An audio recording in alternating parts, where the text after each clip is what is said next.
Hi everyone, so now we're going to get into Chapter 7, Object-Oriented Programming, and it's here where you're really going to start to experience some of the power behind C++ and really the amount of control that the programmer can exert over the language, specifically in defining one's very own brand new data types. We've looked at data types like the int, the double, even the string.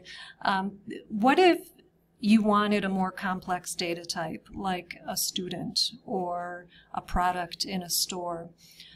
You can define those types of new data types and specify exactly what that would look like in memory if you were to define a custom data type. So I'm going to start with structures or structs, and this topic actually comes at the end of Chapter 7, but I think it should be in the beginning because it's such a great stepping stone into object-oriented programming and what we're going to be talking about in the next videos.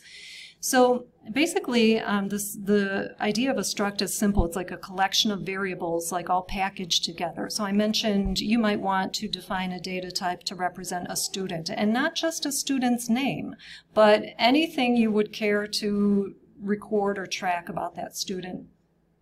We can use a struct, which is kind of a simple way of doing that. So it's like a collection of variables. I define it. Notice I'm up at the top, not inside of main. I'm up in no man's land. And I'm calling my struct student. That's a name that I pick because it's going to represent a student. And then within the curly brace sandwich here, I have whatever variables I care to add to my struct. For example, the student's name. This is a Harry Potter example, so I'll record the student's house that they're in at the school, the major, and then the number of points that they received for, participating in the school year. So now that I have my struct in place, I've really defined my very own brand new data type. So in addition to the integer and the float and the double and the string and the bool, all these data types that we've been using up until now I've got a student data type too. And I can create a variable based on that student data type. So that's what I'm doing down here in main. I'm specifying the data type, and then I'm coming up with a variable name. I just used S1. So now this will create like an empty student in memory. And then what I can do is populate the structure members. These are the structure members using what we call the dot operator. So here, for example, I'm populating the name member with Harry Potter, and then the house is Gryffindor, and so on. So just populating the struct variable.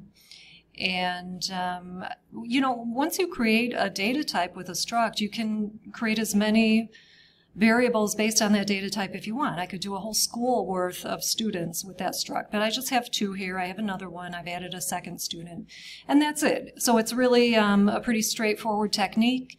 And if you just think of it as like just a package of variables, a package of related variables, and together they represent some sort of object or some sort of entity that you want to track in your program, okay, such as a student in this case.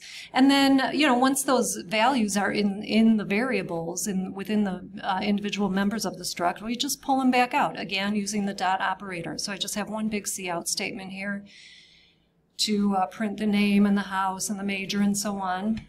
And that's pretty much it. And I run the program, and you can see that the data is coming back out of the struct and being printed to the console.